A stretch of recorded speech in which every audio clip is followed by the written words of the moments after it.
So to go from that madness and chaos, which everybody's pretty much numb to at this point, Oh to yeah. then just like, oh, Trump has COVID now. At first it was Cam Newton and then it was Trump that both had COVID. And Yeah. Coincidence? I I don't, think not. that's another conspiracy. Uh, and it was just like, yeah, I mean, it just shows you how insane 2020 really is when it's like, yeah, the president has COVID now. What's gonna happen in a week from now or even a day from now? Just something even more bizarre and wild. Well, I mean, I don't know if you just saw the report of Trump leaving the hospital to go wave to people. Oh, no, I didn't see. I saw a couple hours ago, I saw like the doctors from that hospital come Yeah. out and say, hey, we got him on these medications and we expect him to, be able to get out of here in a couple days at most. So no, nothing really to worry about at this point. But I did not see the most recent development. What do you got? So so Trump apparently said fuck that to the doctors, and he Okay. created this little video, which I really don't listen to much of what Trump says, but mainly because, I mean, why would I? But uh, he says nothing throughout the entire video. He's talking about the people outside are very enthusiastic, and they're holding Trump signs. So he's just talking about their enthusiasm for the entire video, and then he's like, and this video will probably come out right about the time that I go out there to greet them. So he left. Yeah, he left the hospital. Was in a Secret Service car, with a bunch of other cars, and just with a mask on. He didn't leave his car. He was inside the car, but he's just waving inside the car to people. They were completely surprised by his appearance, which I can imagine. But of course, like the Secret Service people are like, "Great, thanks." Yeah, Now like we giving away. Yeah. well, I mean, I'm sure they don't feel great about being potentially exposed Oh, I to know. coronavirus, knowing that the guy has it. But Got to take a bullet for him now. COVID. yeah, exactly. So yeah, that's the most recent development. I was also thinking, because I was looking on CNN, and obviously CNN is going to be like, "What was he thinking? Blah blah. He's so stupid." Blah blah. Blah. Like we've talked about in the past. I I'm not a huge fan of journalism in general, although I understand its necessity and I respect that it's necessity. But how how boring must your life be as a journalist to sit there and report on Donald Trump? I mean, to just be like, we have to question if his decisions were a Yeah, good choice and whatnot. It's like, but in like tomorrow, next week, a year from now, your journalism doesn't matter. Like it just it's all I within know. that cycle of like a couple Yeah. hours that it's important, and then you just move on to the next thing. It's like your existence, your job just doesn't seem to do anything. I guess that's true of a lot of jobs, though. I don't know. Well, I mean, It just it's throws it's me just off. yeah, it's just such a uh, difference from what journalism used to be, even Yeah, political yeah, yeah. journalism, Absolutely. because now it's like people want the news or whatever gossip news it is now about most likely Trump or whatever's going on around the White House. And they want it in real time, which that is the benefit you can get now from all these outlets and social media. It Mm. allows you to get info right as it's happening. But, it's like once that happens, they're like, all right, what's next? Now go now. Like it's not a piece where it's like, Christopher Hitchens writing for the Vanity Fair, in the 90s about the Clinton administration, which a lot of that stuff still, it was going on at the time about his impeachment and all that. And it was written in a way that like it's a historical document of what was going on and you can actually learn from that and take away certain things from the past and apply it to the future. But now it's just like 10-second things that are like, boom. I mean, Trump's doing it as well with Twitter too. You know, it's like he said so many insane and ridiculous things on Twitter that, you know, by the time you tell somebody or you're like, can you believe this? It's like, well, that was like 2 hours ago, man. He's done 200 more by then. Like, get with it. Yeah. That's old news. So, yeah, but he's back and he's going to be tweeting again, I'm sure, soon. Yeah. Yeah. I was thinking when he was releasing those videos of like how he was doing and whatnot, I was thinking like, who put the makeup on that dude? Like, and all that, you know, like, I'm sure they were like, God, I need to get close to this guy just so he can release a video. Just, right?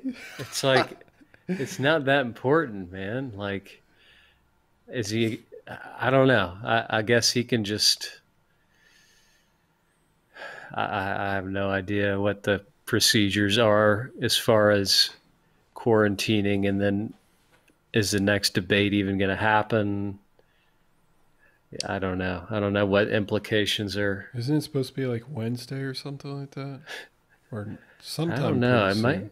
Yeah, yeah, there's 3 and they're all, you know, pretty close together. So I can imagine it would impact that. Yeah. I know Joe Biden said that he was preparing to go to the next debate. So okay. I guess we'll find out. And then he said in the debate, he's like, this guy wears the biggest mask you've ever seen.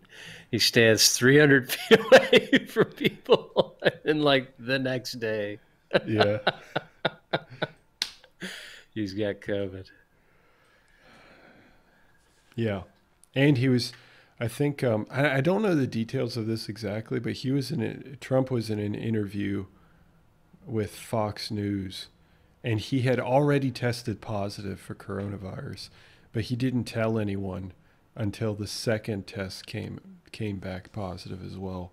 So I don't know what the deal was. I'm assuming that wasn't in person though. Like, I don't know, but whoever, I mean, obviously staff have to be around him, right? So it's not like he's ever alone. So those people, none of them knew, is my understanding. So he's just like holding this information, and like in our lowly existence outside of the presidency, I mean, you'd be sacrificed if you had a positive test and you're like, I'm just not going to tell anybody for a day. You know? And they found out that you got like your whole office infected or something like that. Yeah, exactly. Yeah, there'd be a public stoning. Yeah. Yeah. But Trump's like, yeah, who cares? I just hold out. It's fine. It's fine. Yeah. Not a problem. I'm telling you, it's not that bad. It's not that bad. It's not that bad. Yeah. But yeah, he's obviously, I don't wish anything bad on anyone who's got COVID, but he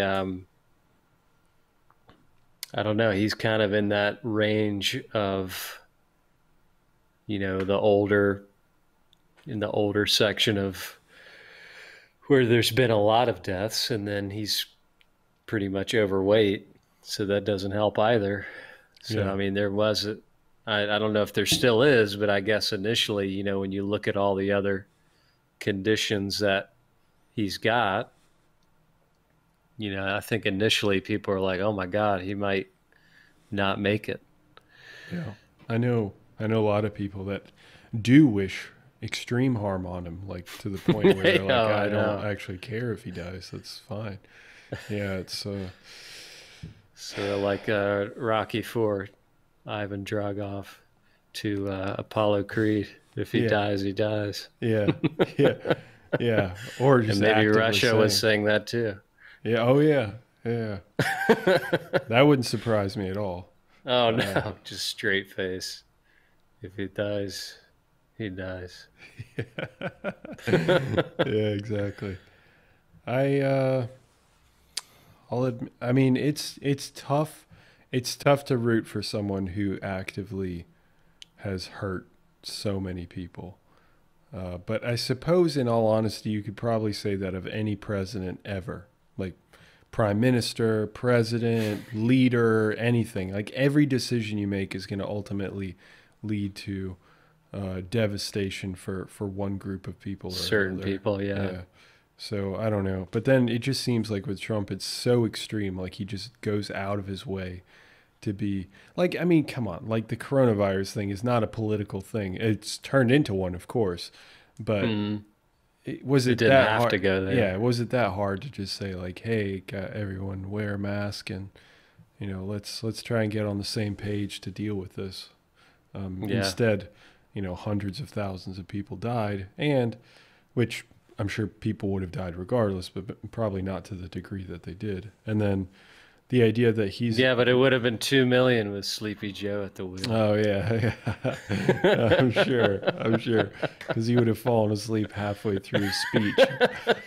Yeah, what do we do? Oh, God.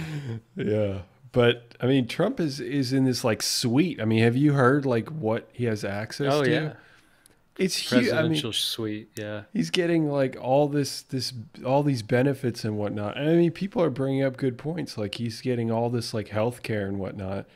And meanwhile, you have people that are really struggling with health care and trying to deal with this whole COVID situation. It's like the president is within this bubble. I mean, the idea of the presidency is to be the first citizen, right? Like that's the original idea of the president. But there's no citizenship about it. It's very much like, yeah, I'm the first citizen. Like literally, I'm the first citizen. Like I'm the first priority over everyone. It doesn't seem like it's an equal. Like, yeah, I have a lot of responsibilities and I need help with that. But like, I'm also part of the collective. I mean, it's very much like I'm in a bubble, and I'll just pretend like I'm part of the collective, which of course millions of people are buying in, as you can see by Trump supporters.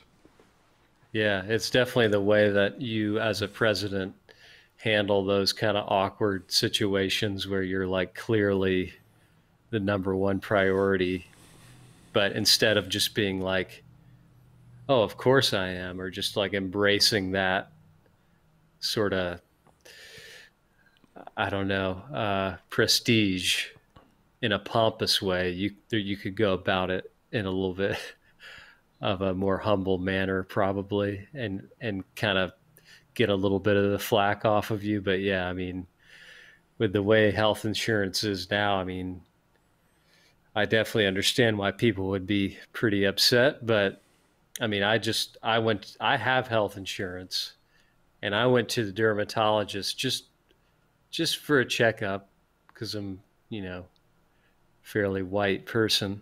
And there is a risk that you want to get your skin checked regularly, everybody, if you're a pale person, and got charged about $220 just for a general that's with insurance, by the way. Oh wow. Yeah. And I'm just like, do you, I don't know. It's just like, am I supposed to be like, you want me to be broke but have good skin, or you want me to like, be able to survive and, just, I guess I got to risk it now, like that's how a lot of people feel, is like, it just shocked me. I was like, wow. I mean, just for someone to just look at you with like a weird looking magnifying glass, you charge me over $200. And like, imagine if you don't have insurance or something, and something pops up on your skin and you're like, I mean, do I roll the dice here because I don't have that much money, or do I just wait and see if it goes away? And first go, it's already escalated severely. I mean, it's just an incentive for people to not go to their physician or get, adequate treatment that everybody should be entitled to, one way or the other.